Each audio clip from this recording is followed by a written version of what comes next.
All right. Welcome back again. A little bit of a wardrobe change. We're back to filming a few videos. So, again, if you've been sticking around, you know that we're going through some basic tenets, core principles of what it means to be a badass patriot and the vision of the Badass Patriot Company. Once again, I'm Dan Weichart, co-owner of the Badass Patriot Company. If you like the hat, if you like the shirt, feel free to find us over at the Badass Patriot Company, badasspatriotgear.com, and pick yourself up a t-shirt, hat, hoodie, whatever suits your fancy. All right, let's get into it. So, part of our overarching mission for things is to really build our company around a core set of values. Those values are as follows: truth, liberty, duty, and hope. So, as a brief explanation, I will highlight our mission statement component, which covers that piece, and then we'll get into there. So for starters, there is truth. Only the objective truth, not your truth or my truth, but the truth. Then there is liberty. Liberty is simply not the freedom to do whatever you please. That's libertinism. Instead, it is the freedom to do that which you ought. Following that, there's duty. Liberty is tempered with duty. Again, feel free to do what you ought. There is a certain level of general freedom in that, but keep in mind that it is, of course, tempered with duty. You're not born in a vacuum. You have obligations to your family. You have obligations to your God. You have obligations, certainly, to your country as well. Now, of course, there are exceptions to that, which we'll get into when we discuss duty at length. And then lastly, there is hope. And this is probably the most important and the final thought of those values, is there's hope on the horizon for America and her badass patriots. And so it's not a time for the black pill, but rather a time for that white pill. There is hope out there. So jumping back, however, let's get into the idea of truth and what does that exactly mean. So when we're talking about truth, like I said, it fundamentally comes down to the objective truth. I mean, it's grounded in reality. And this really drives all the way back to the idea of Greek philosophy. If you've ever read any Socrates or any of that, one of the earliest questions they dealt with is, what is justice? And in their course of trying to figure out what is justice, they're asking one another questions, trying to really get down to what does justice mean? And that is the essence in the pursuit of truth.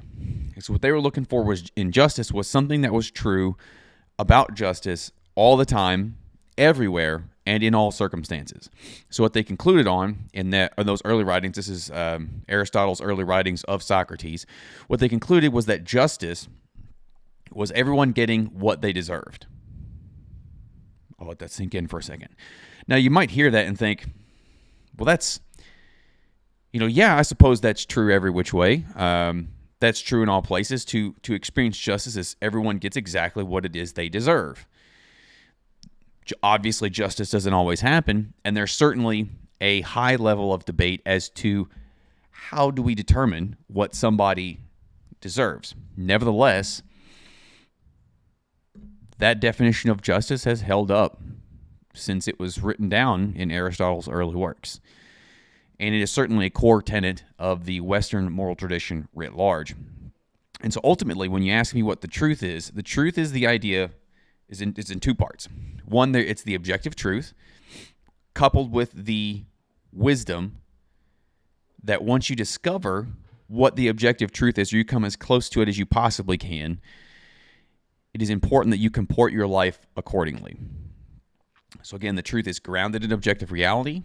It is discoverable, and then once understood, one should comport themselves in accordance with that truth. Grounded in objective reality. Of course, the most obvious and easy example to this is our physical reality. Take the law of gravity, for example. The law of gravity is a physical truth. And as far as we can understand it scientifically, it is true everywhere, always, no matter what. Now, obviously, as you branch out scientifically into the cosmos, gravity gets funny. But nevertheless, the nature of how gravity or anything else might behave in our physical universe, we believe, and this is certainly the the core tenet of a scientific mind, that understanding how those things work is possible, even if we lack the mental capacity to fully engage with it at this time, and or we lack the tools to adequately measure and discern those items. An easy example of that, of course, think about understanding atomic physics, right? We didn't really have, for a long time, we didn't have the tools to even see or begin to test what that was. We could merely theorize about it. And even so, even today when we're thinking of, deep physics and things like that, we simply lack the tools and understanding to really adequately wrap our heads around that. But that's sort of the idea of physical truth, and we kind of can touch that.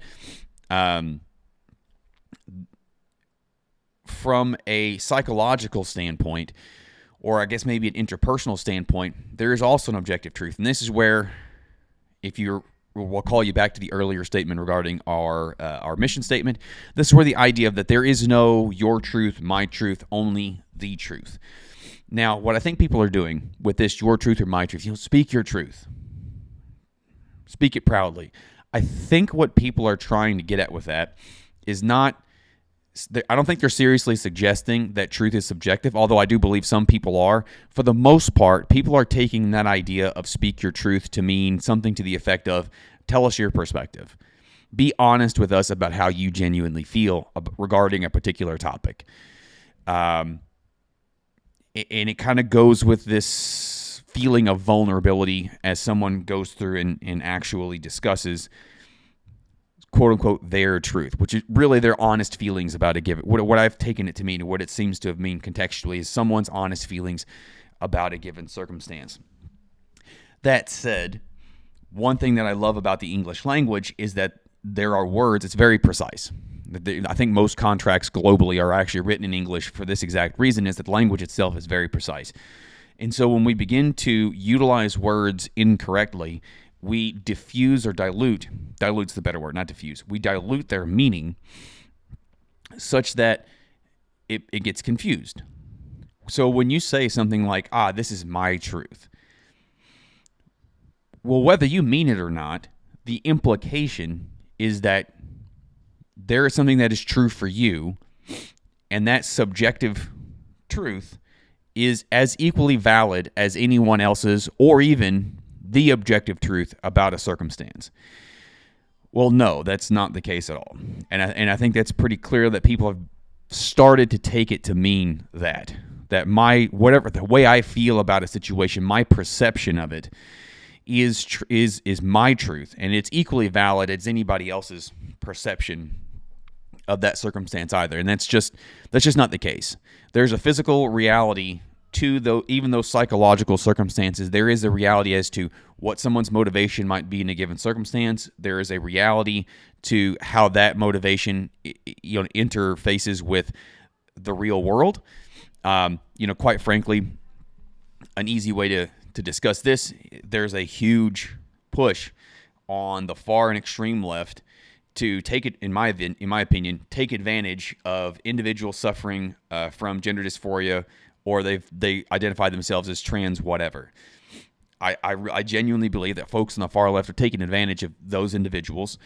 Maybe some people are trying to be well-meaning, quote unquote allies, but I think that a large number of people are taking advantage of those folks in an effort to push to continue finding a reason to exist as an activist.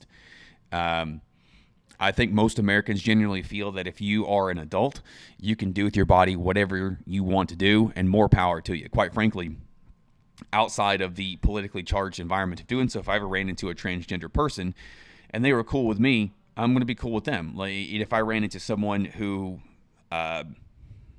identified as a woman but was clearly not, and they were like, hey, I miss whatever, and my name is Stacy. I'm like, okay, Miss Stacy, and I would be happy to use the pronouns of that individual's choice, provided they didn't attempt to bludgeon me over the head with it. Now, that's typical, and I think most Americans kind of feel that way, don't really have a problem doing that. And certainly I think there's a lot of individuals who are themselves transgender who feel similarly. I'm not going to speak for them, but I'd be willing to bet that they do. Then, of course, there are activists on the far left who are looking for any opportunity to bludgeon you over the head with some sort of politically correct nonsense. Well, you can miss me with that junk, please and thank you. Not interested. And now, in fact, since we've determined that we're going to be confrontational, it's like, well, we're not gonna be cool anymore. So that's kind of but there's an objective truth to that. That's not, if someone's being, even someone who is genuinely feeling gender dysphoria, just wants to be left alone. Okay, cool. I've got no problem being chill with you on a person-to-person basis.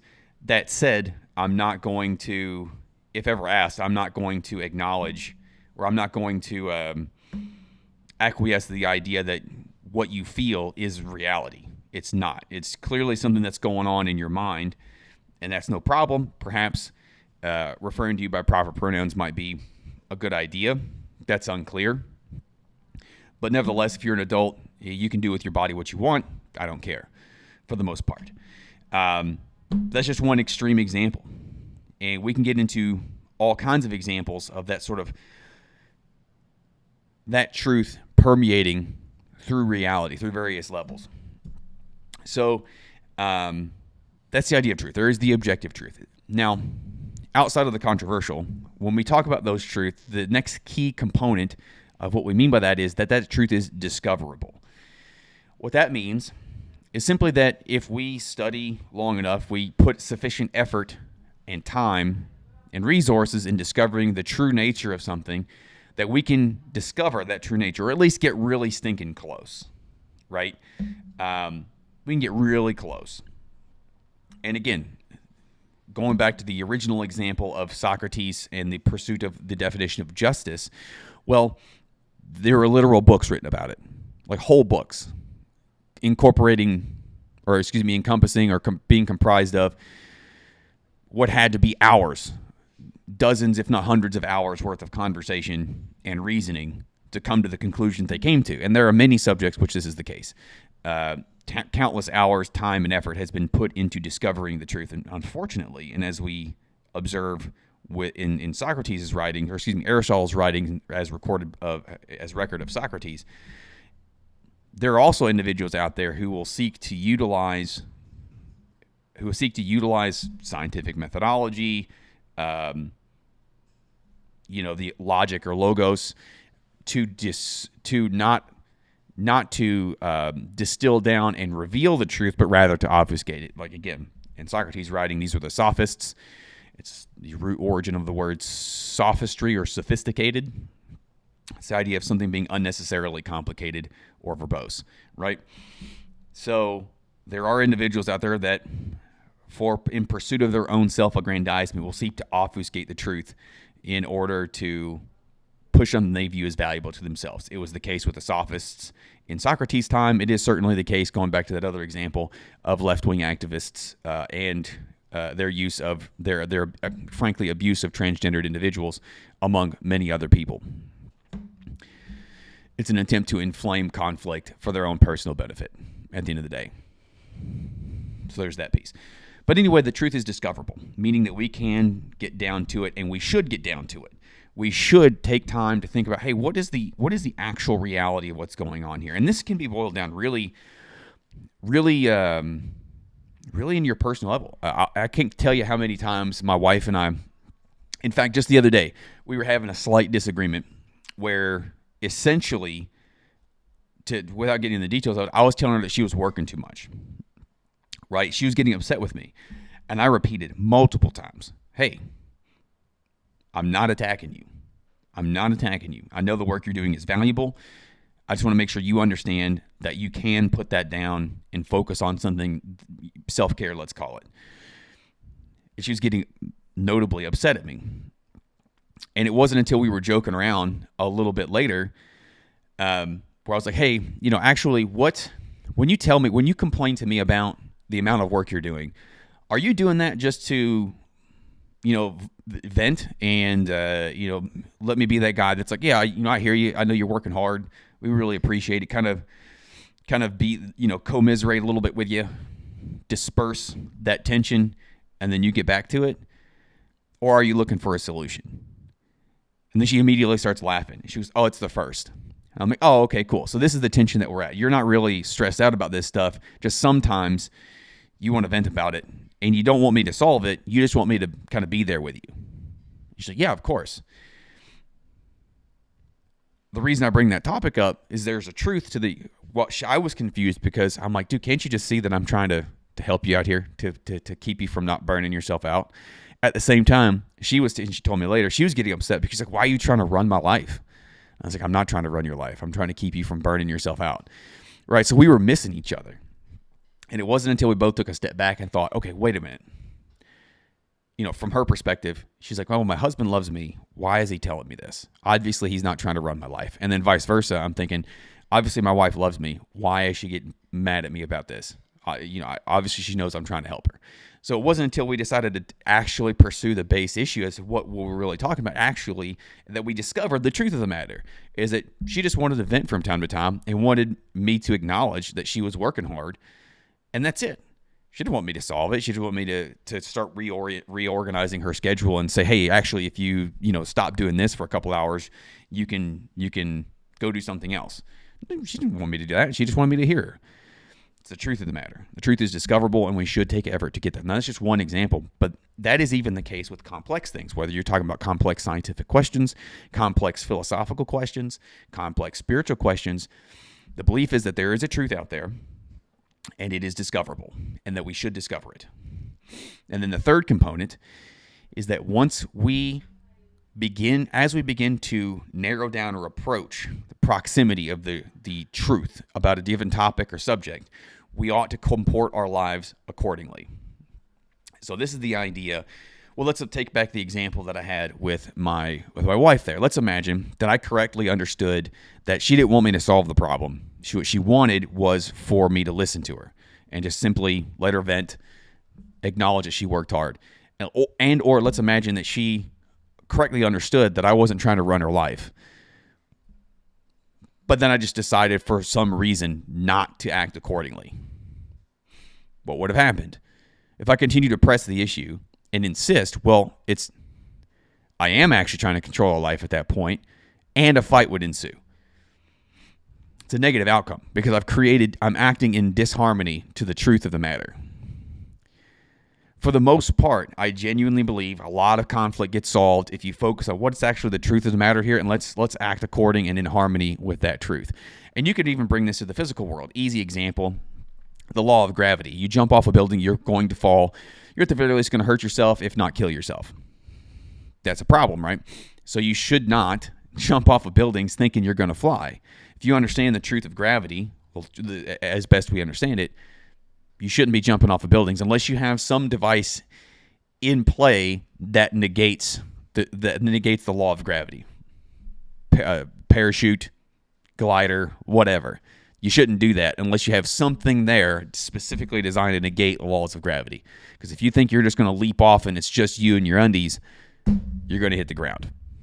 Right? So again, to recap, in our core principles, we're saying truth, liberty, duty, and hope. When we talk about truth, number one, truth is grounded in objective reality.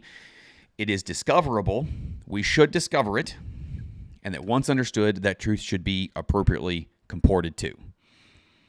And if you do that, you have a high probability of living a happy, peaceful, and harmonious life. As much as this chaotic world can offer you. Because at the end of the day, and this is the last little nugget I'll leave you with, nothing is guaranteed. Nothing in this life, at the very least, is guaranteed. So all we can do is give ourselves the greatest possible chance at happiness, fulfillment, sustenance, and so forth. And if we act accordingly as we pursue the truth of those matters, we're at the very least we can guarantee ourselves the greatest possible chance at achieving those things. So obviously there's more to get into to that. But that is a general overview of the truth. Interested to hear your thoughts. Comment below. If you haven't already, hit the subscribe button, notification buttons if you're on YouTube, Rumble button if you're on Rumble. We prefer you to be on Rumble personally. And if you haven't, by all means, visit badasspatriotgear.com. Pick yourself up a dope-ass t-shirt, cool hat, and we'll appreciate that support. Until next time, we'll see you again. I'm Dan Whhat. with the Badass Patriot Company. Have a great day. Goodbye.